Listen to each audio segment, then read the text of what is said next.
I'm hoping this is working. Let's see. Let's see.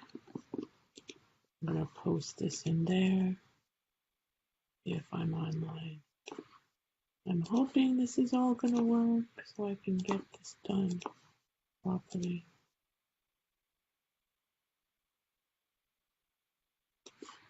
Let's see.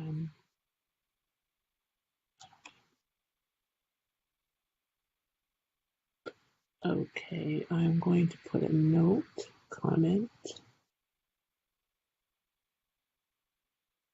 Let me see. I'm sorry, I'm just trying to get this all organized to send that message that I have to send. Okay.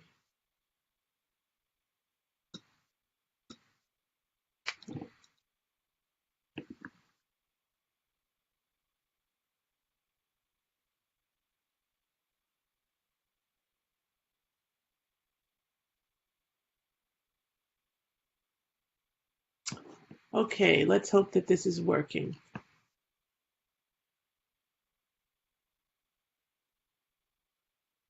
I'm not seeing it here.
On or not?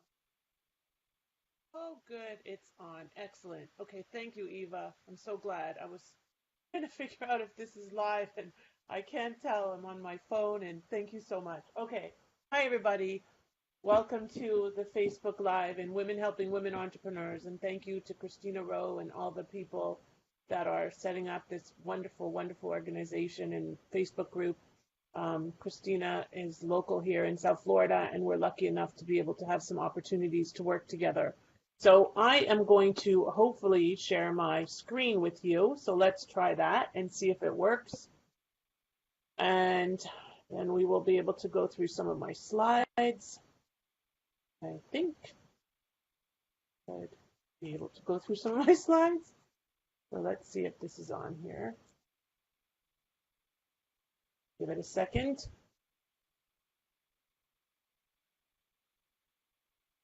I'm going to try. Oh, look at that. We are good. Okay, give it one more second. And you guys can, I'm sure, hear me. This is very exciting. Okay, so you can see the slides. Oh my goodness, Christina, I figured it out. I'm so excited. Anyway, welcome everybody to this. I think it's the first Women Helping Women Stand Out Online feature for the Women Helping Women Entrepreneurs group. So Christina has many amazing groups, and one of them is Women Helping Women Stand Out Online, which is a paid version of Women Helping Women Entrepreneurs. And there's some really great features to being on the paid version, such as being able to do, I think it's a once a month Facebook Live for this amazing group. So if somebody could just post that they hear me okay and everything is good, I would appreciate it. Everybody's good? You can hear me okay, everybody? Somebody? Anybody? One post? Two posts? Anything? Okay, I know that we're going to be building a pretty good group here. So I think I'm a little concerned. Let me see why. Oh, okay, good. So something is happening. I just want to make sure everybody can hear me. And somebody just let me know that they can hear me, please. Okay, thank you, Eva. Okay, great. Awesome. So I'm going to start this presentation, and we're going to talk mainly about some of the legal pitfalls that you might face as you're trying to scale and grow your business, and go through some of these slides. I'm hoping that I pulled up the right slides. But either way, just a moment. Yeah. Either way, the slides are pretty generic in terms of the focus. We just changed the title and changed around some of the orientation. So thank you everybody for commenting. I appreciate it. Yay! Thank you, Christina. Hi, Vered. Hi, everybody. Okay, great. So my name is Lauren Cohen, and I am an attorney both in Canada and the United States. I have been living and working in Florida for let's see, it's going on 18 years now that it's 2019. And I'm very excited to be able to work with Christina and be the kind of lawyer on record for this amazing organization. She's just a wonderful wealth of information, and I thank her for creating these groups and giving us an opportunity to collaborate and work together. I think that women are really big about collaboration. So for the past 12 years, I have owned and operated a company called eCounsel Inc. And eCounsel is a concierge business and immigration. I'm sorry, I'm getting text as I'm speaking. Is a concierge business, immigration, and international transactional company. We put projects together and help companies raise capital and help foreign investors get into the country. So if there's anybody on this call that wants to raise foreign capital, which is a great resource of alternative capital, which we'll talk about a little in this presentation, please let me know. Or if there's anybody that's in a foreign country that's interested in gaining entry to the US, I can certainly help you with that. So we're going to talk about 7 secret scale-up success strategies. And the reason that it's so important to scale up is because in order to raise capital, you have to be properly structured. And in order to exit, you have to be properly structured. So pretty much every part of your business is dependent on structure. And people don't realize that. So many entrepreneurs spend a ton of money on coaching and sales and marketing. And obviously, we all want our bottom line to improve. You know, having just started this new entity called Scale Up Checkup, it's really challenging having run a successful business for so many years and then suddenly being a startup. And life changes drastically. I'm a single mom, and it's like being an entrepreneur times 3 because I'm doing it at home and I'm doing it at work, and then I'm just kind of running on all cylinders. But it's fun and it's interesting, and the reason that I created Scale Up was to be able to provide a range of really high-touch, high-end professional services to the people that need them, like entrepreneurs and business owners. So I'm here as a resource to help you and provide, legal advisory services, corporate advisory services. It's kind of a whole range of services. And if any of you are interested in finding out about our ambassador program, please let me know. So let's go through this. So basically, I'm going to make sure the slide is up there. So basically, what I do is all the broccoli. Nobody really likes dealing with the unfun stuff. It's not sexy, dealing with systems, getting a business plan done, putting your legal documents together, making sure you're legally structured properly. It's not fun. It's not, like I said, it's not sexy. So people don't want to deal with it. They want to overlook it, just like the numbers sometimes. But at the end of the day, it's going to help you improve your numbers, and your numbers are ultimately what helps you achieve success and become wealthy and be able to give back and be able to provide services. So if you don't look after the broccoli and you don't look after the structure and the foundation and all the legal and accounting and financial, all that stuff that you don't want to really deal with, all the coaching and sales and marketing in the world isn't going to help, because you're going to end up, it's like a Jenga game. Everybody probably has kids. Even if you don't, you've probably seen Jenga. It's that game where you pile bricks or blocks on top of each other, and then you take out one block at a time, and you try to avoid the whole Jenga thing from falling down. Well, as most moms will know, as soon as you take out one that's a little bit not so safe, the whole thing comes crashing down. And that's basically what happens if you have a business that you're not paying attention to the foundation. You can be really successful, but you'll never be able to scale unless you get that foundation in place. And people just don't realize how important it is. And a lot of us succeed in spite of ourselves. So we may start a business, not realize how fast or how successfully it's going to grow. And then we say, oh my goodness, we're running this as a sole proprietorship. We're running this and we're risking our home and our family. What are we going to do about this? Well, what you're going to do is you're going to get your structure in place and follow the 7 secrets. Most businesses do fail, and I'm sorry, but the slides are a little delayed, but most businesses do fail. 80% of businesses fail. It's really a sad fact. Now, a lot of us are in solopreneur businesses, so we're not spending a ton of money on getting ourselves off the ground. But as soon as you deal with technology, like in my new business, or with products and more than just services, or you need overhead, or you need an office, there's expenditures, and you need to pay attention to those. You can't just kind of pretend that they're not there. And when the expenditures happen, you have to, again, make sure that your structure is in place, or else you're going to be one of these statistics. And the main reasons for the high failure rate, and I see it has 2 and not 3, is a lack of foundational structure, undercapitalization, and or a failure to develop or implement a success or strategic plan. And these are things that we can help you with.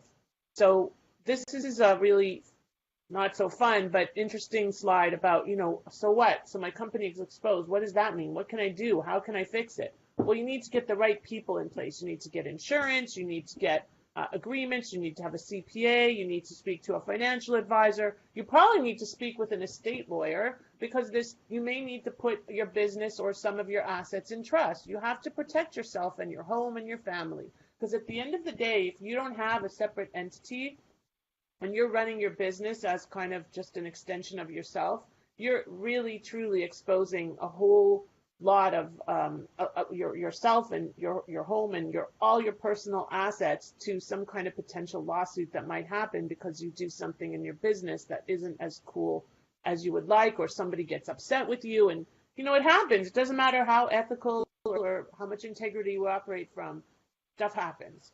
So that's why it's so important that you pay attention to these 7 secrets. And the 7 secrets are, and in no particular order, it's not top to bottom or anything like that, but the 7 secrets are: work with a team of qualified and vetted professionals. Don't just go on the internet, and it's kind of related to number 2, but in a different way. Don't just go on the internet like we did in the old days with the yellow pages and find somebody without any frame of reference. It's like, just not a very good plan, and you're going to put yourself at risk and your family as well. So you could be hiring somebody that has the best ad on Google, and they spent the most money, but at the end of the day, they're going to do you the most damage, and that's a reality. Do not use or rely on random internet resources. So this is a big one. We all know about some of these companies that are out there that are providing legal and accounting and other professional services that are just kind of volume-based. They're not providing services to you. They're just providing services to the masses. You just happen to be one of the masses. On top of that, you could download a document, and we all do this. But when I download a document, I look at it and I change it based on my legal knowledge. When you download a document, you may not know what to change, and this could put you at huge risk, and we'll talk about that a little more. Build a strong professional business plan. Do you know that your business plan is the single most important document that you can have to run your business? And writing a business plan by downloading some software and plugging in some numbers is just not going to work.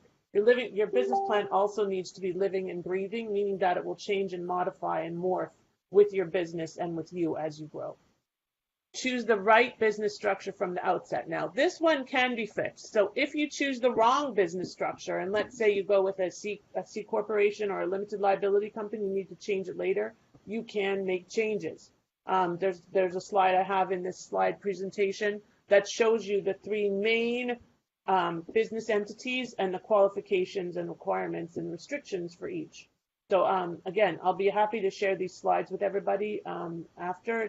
You just have to send me a PM, or if there's a way, I'll try to put them on the group. I'm not sure. Christina will let me know about that. Ensure you have the right licenses and insurance. Okay, so what's a license? Well, I did a training the other day, and I had a couple of people say, well, do I need an occupational license? I run my business from home. Yes, I would say 20% or more of businesses are run from home these days. That doesn't mean you don't need an occupational license. If you don't have an occupational license, you could be subject to fines, penalties, challenges. They can come and really create problems for you. So why take that risk? It's like $100. You just go to your local county or city and get an occupational license. You need to take your articles of incorporation or whatever formation you have, and it's very simple. There's a tax collector in each county, state, city, province in Canada. See, I know because I am Canadian. And you need to get that in place. There's not just those licenses. There's other licenses that might be applicable to you. You might need some kind of a health permit or a business and professional regulation certification, depending on your profession and what you're providing. You really need to find out what you need, and you can consult with, again, a lawyer or an accountant or my team. Speak to a professional. Don't just do things kind of ad hoc. You're risking too much. The seventh one is protect your hard work. So intellectual property, we're going to talk about this a lot. But intellectual property is so important to us business owners because we all have something that we're trying to protect, whether it's a document we write that becomes copyrighted, whether it's trade secrets that we've created within our business, whether it's a patentable system or formula, and patents are very complex. These are things that you don't want to just find some random resource online to do for you. And the important thing is that by working with a team like ours or those that are available through this amazing group, you can find opportunities to actually bring money in. Like you might have a system or a process that could be licensable, and then you can find people that will be licensees for you and resell that almost like an affiliate program. And then you can make money just by getting your intellectual property lined up and in place. So big deal, right? You don't know what you don't know, and it's so true. And the reality is that it's very important to remember that you may not only, legal is not only the bad stuff. Legal can also be the really good stuff and the fun stuff, and it can get you access to a lot of the sexy stuff. So think about legal and compliance and insurance. I mean, if you get the right insurance and somebody sues you, you might have no liability. It might be covered by your policy. It's so important. Just pay attention to these things and don't overlook them, or at least consult with somebody who can help you. The potential impact of not following the secrets, I've identified just a few problems that arise, but there's so many more. Litigation and other challenges, insolvency or corporate bankruptcy because you haven't protected yourself, you haven't put your corporate entity in place, so you're putting yourself at risk, and you may put your company at risk because you don't have something to protect you. Missing out on potential suitors, like a buyer or investor in your business might actually just overlook you or pass you by because you don't have the right things in place. Selling your business for cents on the dollar. That's a very big deal. You don't want to put yourself at risk. Again, I keep saying this, but why would you not get a company set up properly with the right corporate agreements and the right documentation and the right insurance and a business plan and a structure and a strategic plan and a success plan and the right professionals? Because at the end of the day, we're not building our businesses so that we can have no exit. We're building our businesses ultimately, many of us, so we can have an exit. And if you don't have an exit, talk to me about that, because let's get you an exit strategy. And then let's build your business toward that exit strategy so you can get the most money at the time of sale. Overlooking hidden fortune. This is what I said, the potential of licensing and trademarks and trade secrets. These are pretty big deals, and somebody might want to purchase your trademark or your patent at a later stage. It's really important that you pay attention to these things, and you could have a multi-million-dollar opportunity. Here's a perfect example. George Lucas. So he didn't make a lot of his money from Star Wars. I mean, he made a lot of money. He made a lot of his money, I would say more than from the movie, from the licensing.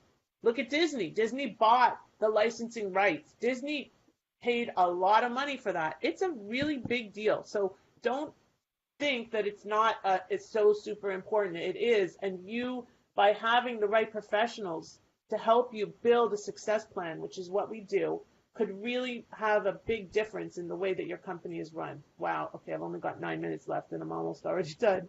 This is crazy. So work with a professional team. Again, you need the qualified professionals, as I mentioned earlier, and rely on people that you know, like, and trust, and we can help you connect you with the right people. Don't rely on random internet resources. These are really a bad idea. You could pull documents that are wrong, that just don't apply, that have the wrong parties named. It's just a disaster. You could put yourself at huge risk by pulling down documents. It's better to have nothing than to have the wrong one. Here's some of the substandard document issues.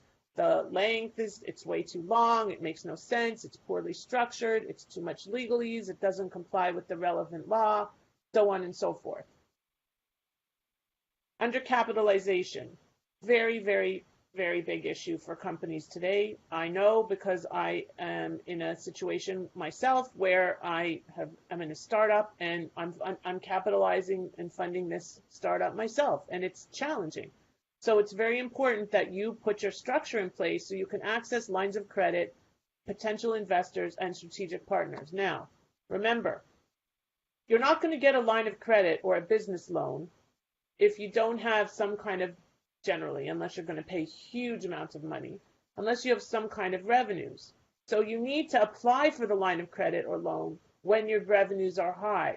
Then you're going to have more likelihood of actually getting the money that you want. So in a strong business plan, there's 8 main components. The one that's most often overlooked is the exit strategy. It's super critical. And the exit strategy can make or break the difference in terms of your ability to accomplish it. It's kind of like anything. It's like a vision board. If you don't put it down on paper or write it, it's not real.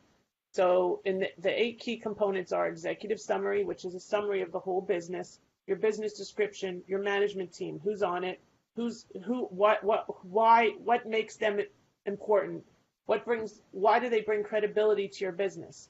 Market analysis. This is a competitive analysis, essentially, a market study, also super important. Did you do it before you started business? Are you doing it now? Are you doing it of the industry that you're in? Did you do it of a different industry? What made you start your business? Otherwise, why would I invest in your business if you haven't done the research to find out if your business is viable? Sales and promotional strategy. How are you going to sell this stuff? It's also it's a marketing plan, but it's confusing if you say marketing plan and market analysis, but it's a sales and marketing plan, really. Funding, what are your capital requirements? Do you need $1 million? You need $10 million? Always overestimate and make sure that you work with somebody that's able to help you with the financial modeling, which is number 7, financial projections and financial modeling.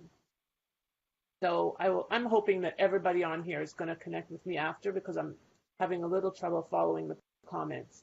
Structure, choosing the right business entity. There's a few main entities, and this next page is a chart of the 3 main corporate entities, and as I mentioned, the qualifications and information about each. So how are they classified and so on. Next one is talking about licensing and insurance. We talked a little bit about this. Occupational licenses, general liability, professional liability insurance, disability insurance. Are you covered if something happens to you? If something happens to you, how is your family going to eat? Especially if you're a single mom. Protect your hard work. Let's talk very briefly about this. Trademarks are very, very inexpensive and available if you have a special mark or logo and or logo or tagline or something that you want to be protected. Important to get that done as soon as possible. I have Scale Up Checkup trademarked and Scale Up Checkup Professional Success Plan. So those 2 trademarks I can use them while the trademarks are pending. So I can put TM, as I have several times throughout this this presentation and when I'm on my website and so on. Trade secrets are automatic. They don't need protection, but you need to make sure that you classify them as such and you don't disclose them. As soon as you disclose them, they're not trade secrets anymore. So you have to keep them confidential and make sure you treat them as confidential. Copyrights. You have an automatic copyright on everything you write. However, there is a designation available, a copyright designation. That's a formal designation that you can apply for extra protection. Patents are for systems and processes and all of that, and they are expensive, and you have to go through a special patent lawyer. Patent lawyers also are engineers. Okay, I'm going to skip right down and talk about there's a importance of a single point of contact because I only have 4 minutes left. And then I'm going to reference you guys to my free quiz. So as of this week, our assessment is no longer free, but we do have an amazing quiz, which I would invite you all to take. It will help you to see where you're exposed and where you might be able to fill some gaps to access funding, which is what we all want to do. So if you go to scaleupcheckupquiz.online, and I'm going to try to type it in here, okay? Scale up check up quiz online. Please go and take that free quiz, and then we can set up a quick call to discuss your needs and how I might be able to help you. Our 3-step signature success formula is assess, which is our quiz and assessment, diagnose, which is a deep dive into your business where we prepare a professional resource success plan, and deliver, which is accessing our closed collaborative network, some of whom are on this call right now, like Laura, hi Laura, and Verid, and Roussel, and so many others. It's just great. And here's some information about our professional resource success plan, which I would love to share with you, but I'm not going to do that here since we don't have a ton of time, and I only have 3 minutes left. This goes really quick. And here's a slide about how to reach us. Obviously, I have a Facebook group. I'm actually starting a new one as well. Please join us. Scale Up Checkup. LinkedIn is a big resource for me and hopefully for you as well. Lauren Cohen or Scale Up Checkup on LinkedIn. And actually, I see that it got cut off here, which is great. And I am available anytime you guys want for a free consult with anybody that's in this group to help you figure out where you are and where you're going and how I can help you get there. And if you need funding, how much do you need? How can getting your structure in place help you access funding so that you can build, scale, or exit? So that's what this is all about. Building your business, scaling your business, exiting your business. We are here to help you. Scale Up Checkup, Lauren Cohen, and I look forward to connecting with each of you independently. Thank you and have a wonderful day and a wonderful weekend. Bye.